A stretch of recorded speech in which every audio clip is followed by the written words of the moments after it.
Nature can paint a picture of what's possible. 12 miles from Canada, at the end of the road in Ely, Minnesota. It's in nature.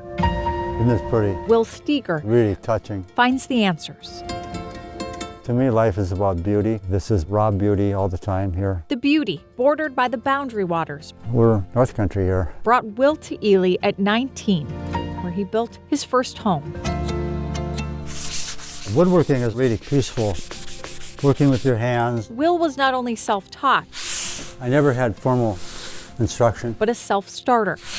It all had to do with my parents. He grew up one of 10 kids with the freedom to explore. We had pretty much total freedom. As a young kid, I never saw boundaries. That's what made all the difference. Since his 20s, Will has lived here off the grid in the wilderness.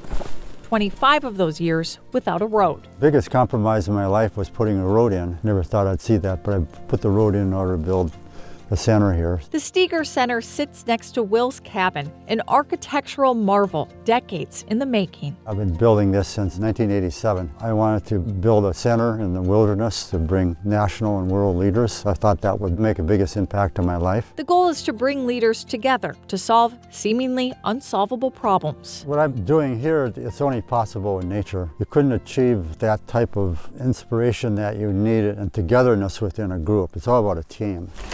Will has worked in teams his whole life, most notably The pole had never been done unsupported, as a polar explorer, and everybody said it was impossible. I really realized I could do that. but not alone. On March 8, 1986, the 8-member team set out on what would become a 55-day journey to the North Pole. We had 5 sleds. Each sled carried 1,700 pounds of food, and we left at 72 below zero. I mean, it was just like brutal. Ice ridges, 30, 40 feet high that we had to chop. It was no certainty until the moment we got there. And even then, we didn't know if we had made it. It was kind of doing almost the impossible. On May 1st, 1986, the Steger International Polar Expedition made history with the first confirmed unsupported expedition to the North Pole. I also knew that the world would open up to me if I made the pole, and it did. What followed was a slew of more firsts.